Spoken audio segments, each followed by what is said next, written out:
Hi, everyone. It is such an honor to be with you today because I actually started my changemaker journey when I was in college, just like you. I was a student at Stanford University, and I grew up in a very small town, in a rural town in South Texas. And when I got to college, I'd never heard the term like even entrepreneur before. I only knew, kind of doctors, lawyers, farmers. That's where I grew up. And so when I heard about, oh, wow, Silicon Valley, all these people building businesses, this is cool. And then I heard the term social entrepreneur. And I thought, wait, what is that? And, some people think, wait, is that social media, like new businesses? No, you all probably on this call are familiar with social entrepreneurship as a concept about making your community better, using business approaches to actually have a systems level change where you have a really big vision and then harness market forces to help make that happen while also building community and taking that to a scale that was otherwise unimaginable. And so I learned about that in college and actually worked with my fellow students. So you never know the student that you're either virtually sitting next to right now or people that you already know already, how you might work with them in the future. So I ended up working with my best friends in college. We started a minor in social innovation. And so if you don't already have a minor in your school, maybe that's something that you could also build. And then even after college, I ended up teaming up with that same best friend, and we built something called Ashoka U, which some of you might be familiar with, something called Ashoka. And I worked on that actually for 9 years with my best friend, Marina. And we worked with, in the end, we started with 4 colleges and universities that we met at a summer camp one summer. And then by 9 years later, we'd actually worked with 400 colleges and universities to help establish extracurricular, curricular, and community programs in social entrepreneurship and social innovation. And so just to tell you that, your career path is never exactly what you might expect it to be. When I decided to transition from Ashoka, I actually decided to go to culinary school. So I don't know if we have any budding chefs or people who like to eat on this call, but I decided that I wanted to stop just like talking about social entrepreneurship and really dig in there. And food was a passion of mine, and food systems. So I went to a farm to table culinary program and then worked as a chef. And so fast forwarding to today, and during this time, I was actually on several nonprofit boards. So that's another great way for you to be involved. I think nonprofit leadership can come in lots of different ways, whether you're running an organization, working in the community, or being on a board. But then fast forward, what brought me to Cul-de-sac. So I now work at Cul-de-sac, which is a technology company and a real estate developer. And we're building the first ever car-free neighborhood built from scratch in the US. And that's what I'm here today to talk to you about. And you might wonder, how did I go from running a nonprofit to being a chef to now building a neighborhood? It all really came together for me. My passion is working in community. My passion is bringing people together and also having a change at a systemic level, which is what I learned through my work at Ashoka. And what we're building at Cul-de-sac is a blueprint. It's one small, tiny neighborhood that I'll tell you about, but this idea of what does it mean to be in a walkable neighborhood without cars. And for people living at Cul-de-sac, they'll decrease their carbon footprint by over 50% by choosing not to have a private vehicle. And it could have a huge impact on the environment and how we sustainably live together. And if we're successful in our project that's here in Tempe, Arizona, I'm calling you today from Phoenix, which has been in the news a lot today during this election week. And if we are successful here, then we believe that this is going to have a systemic impact of building many more car-free neighborhoods based on our blueprint. To get started, I would love if you would put in the chat, when you walk outside your front door, tell me what you see. Are you in a walkable neighborhood? Can you walk outside and be just right on a sidewalk? Or do you walk outside into a parking lot? Do you walk outside into a garage? Is there a street outside? Lots of parking lots, lots of parking grass, some grass. I saw a lake in one of them, very lucky, awesome. Some walkable neighborhoods, nice. A dumpster, yep, that's not all that unfamiliar. And so some of the trends of what I'm seeing here, our lives are surrounded by cars. So if you think about even just like your walk to work or your walk to school, cars are passing by you. And this is definitely very much part of our history, that ever since World War II, that's when everyone started getting the private car. So it hasn't actually been all that long. This was ever since the 1950s. We all of a sudden started getting private car ownership, and then we started living further out into the suburbs, and our jobs were farther away. So we had to have these roads to connect us from our houses to our jobs. And then cities needed space for these cars. So cities were built for cars, and then therefore you have to have a car to get to where you're going. And then cities need space for that car. And then before we know it, we're surrounded by driveways. These are some of the best articles I've seen this year about the impact of the car on city life. And so you'll see that this is the island of Manhattan, of New York City.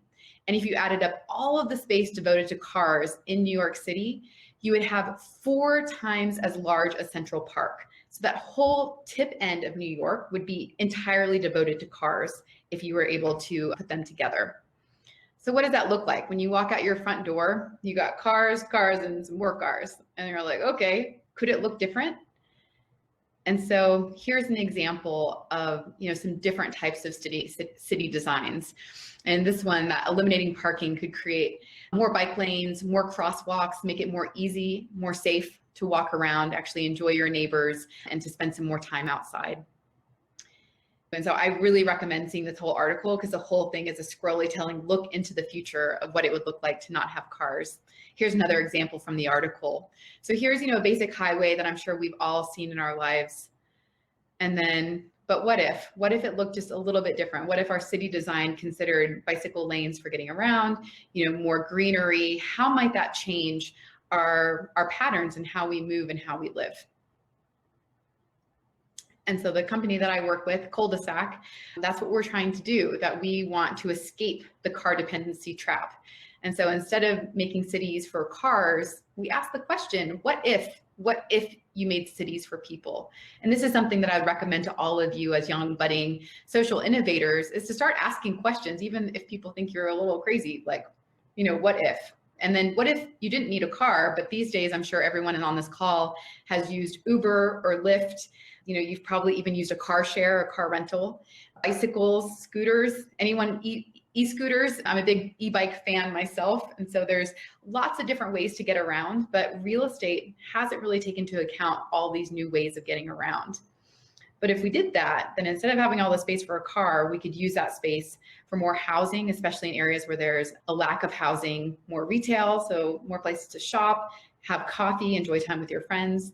And right now, I think all of us during this pandemic would love more outdoor space. So more parks, more time, more free space to be outside. And just to give you a sense of just how much space is actually needed for cars, I'm sure more parks. Yes, Jordan. And so here's an example of 50 cars in 55 square feet, 1 bus for the same number of people in 9 square feet, or 50 bicycles in 15 square feet. So just kind of wrapping our head around, different ways of getting around that would help us utilize space differently. And, as Bud said at the beginning of this call, it is 2020. It is crazy times. And I think when there are crazy different times with the pandemic, it's giving us an opportunity to see things differently. So here's another article that you can definitely check out. And so this is the idea of, now that we all have to eat outside to help our local businesses succeed, we're shutting down streets and saying, well, what if? And so it's like this magical time period where people are kind of open to change.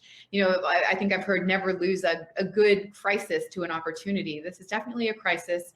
Our restaurants would fail if we don't come up with different ways of actually enjoying them and sitting outside.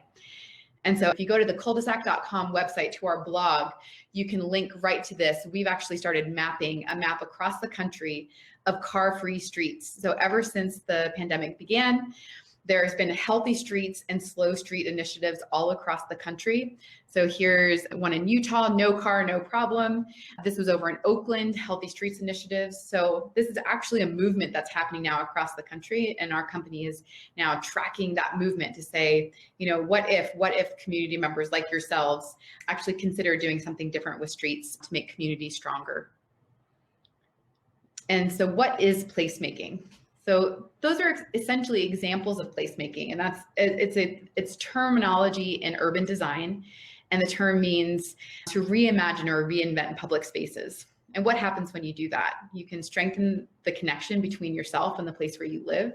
Might even slow down a little bit. Like one challenge I might even have for you is, what if you took photos on your daily commute? Would you see things differently? Might you have a different connection with kind of slow down, chat with people on your way? There's definitely plenty of studies that show even those spontaneous interactions. There's a great book called Happy Cities. And there's a lot of studies that show those spontaneous interactions is what brings us great happiness and joy in life.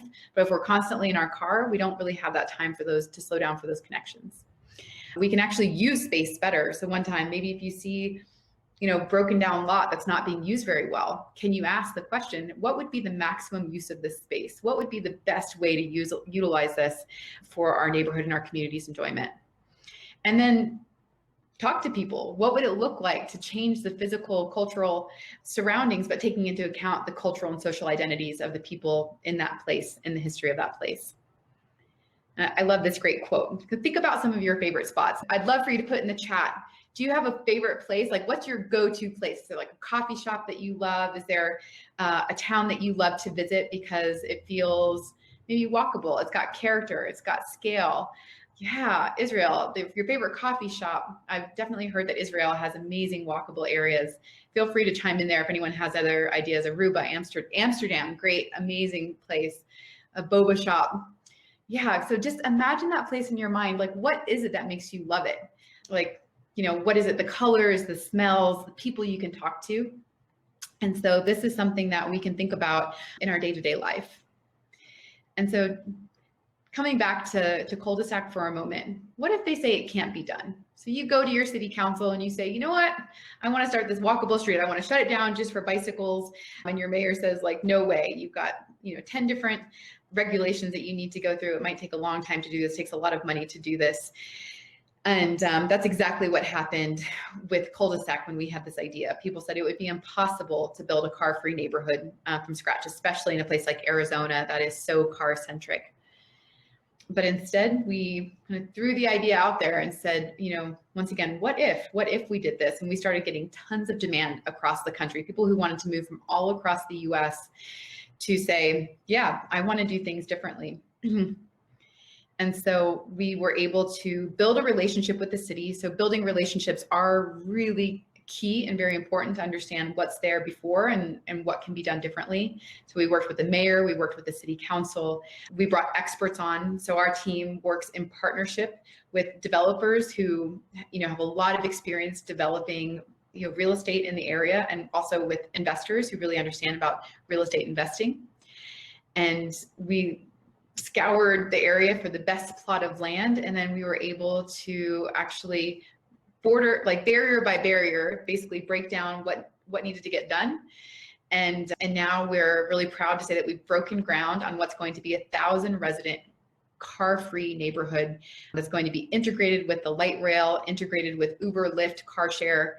We'll have a restaurant. So being a chef, I'm really excited that I get to help shape the direction of the restaurant, as well as a grocery store and the coffee shop.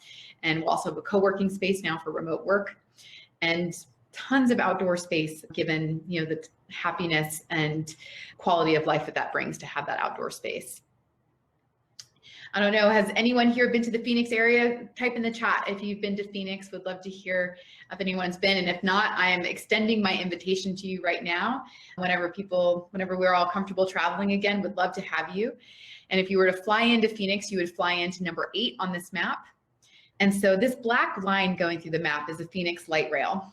And so public transportation definitely helps make this idea come to life. So number 1 is downtown Tempe. And Arizona State University is an amazing public state university that's just right there at number 2. And we are the project site at cul-de-sac.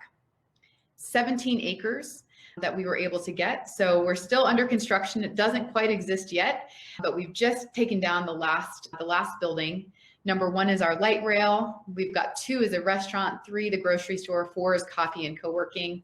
Number 5 is this amazing main plaza that we'll be activating with food trucks, with outdoor farmers markets, with music and events. And number 6 is our gym. And you'll see that we have a parking lot here, but that parking lot is only for visitors and guests. We will have 0 residential parking, like 0.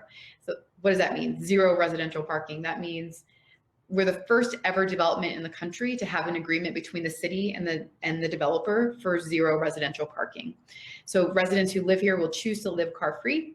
Will get around with Uber and Lyft, get around with their bicycle, use the train. And that also means we only have 150 parking spots because it'll have visitors, guests, and car rental. And instead, since we have 700 units, you typically would have to have 700 parking spots. So imagine all of this, like half of this map would be parking spots if we would have done it the normal way. So we're really rethinking the way development can be done. 55% of the neighborhood is all open space with parks and paths and courtyards.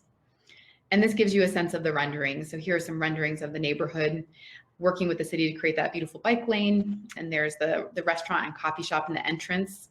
This is the middle of the neighborhood that's completely car-free, except for the odd food truck for events that we'll have in the middle of the neighborhood.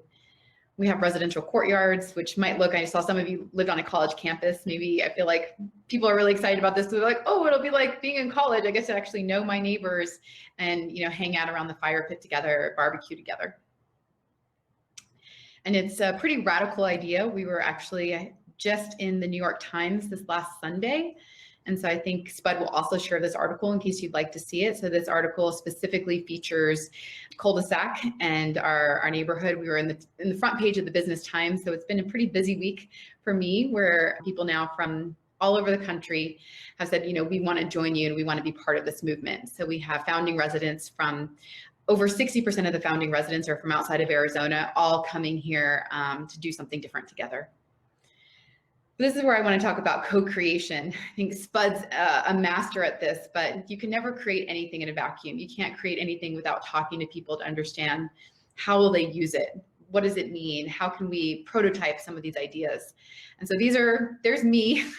So I basically all year long, this was, the one on top was pre-pandemic, but the family actually doing the e-bike tour. We've been starting to do some e-bike tours post-pandemic with masks and socially distanced, but I've been on calls basically all day long, every day, interviewing, getting to know future residents, understanding how they'll use a neighborhood, how they live their life right now, so that we can actually start prototyping and working with those residents more than a year before they move in. We'll be opening October 2021. And the vision of Cul-de-sac is not just to stop here. And so we have 1,000 residents, but our vision is actually to build the first ever car-free city, which will be for 100,000 residents, where we'll be building the entire infrastructure in terms of autonomous vehicles, trams, but all walkable urban living in terms of the design. So you might be thinking, well, what can I do? You know, actually jumping in there and starting with building a whole neighborhood and getting the funds, getting the mayor's approval, getting the entitlements is a big leap to start, but there's many small steps that you can do to get started. And so I just wanted to share those with you before we break into our groups. And so once again, when we talk about placemaking, it's about what can you do to nurture and define the community identity? How can you foster frequent and meaningful contact between people? How could you support the local economy, actually improve accessibility for people to access great areas to get together, or promote even a sense of comfort and safety that would draw a diverse population? And so here's one example. So there I am with my helmet on right there. This was actually the 4th of July. The surrounding neighborhood is an amazing neighborhood, but sadly, we found that during 4th of July, they couldn't have their typical 4th of July event. And so we actually made sparklers that we actually delivered door to door to every single house. But what I also want to point out here is a parklet. So here's an example of an apartment complex where actually our office is located. And we've totally transformed the parking lot into a park. So we've just gotten a pretty cheap little plot of grass. We've put up a picnic table, and it's just making a statement that, you know, we don't have our car here, let's use it for something else. And we've actually had some great events and just hanging out with neighbors. And you might have also seen there was a free little library here. So maybe you've seen these before, but this is something super simple, super fun that you can get a kit online actually to create a little free library right in your neighborhood to just invite people to come, invite a conversation. Another example, this is actually literally was happening outside of our office. A food truck came up, but there was no chairs. And it's funny what a chair can do to create community, to invite people to stay. And so there's this website called streetseats.org, and it's literally just a bunch of pictures of seats and benches that were put up in places to invite people to sit, to linger, to talk. And so when this food truck came up, our team literally just went outside and put seats outside to invite people to stay a little longer, to linger, to get to know their neighbor. Here's another example. This was the local surrounding community. We basically worked very closely with them. And this was a basketball court that had gotten into ill repair. And so we started working with local artists to create a mural. And so this is my team out on the site helping to paint the mural onto the basketball court. So this is something that, you know, can be done in almost any public space. There's also examples of people doing just really simple murals on crosswalks that you can hang out and do with your community, and all kinds of things. So there's, you know, pop-up farmers markets you can help with, outdoor seating, a play set. Imagine a play set in just a really surprising place, or even just an outdoor ping pong table like you're seeing here, or musical instruments. And so whenever we break out into groups, Spud will be sharing here in a moment 101 small ways that you can improve your city. So I just want to encourage you all that you don't have to start big, but just to ask you to question, what if you built cities for people and not cars, and how might you do things differently? And I'm over time, so thank you so much.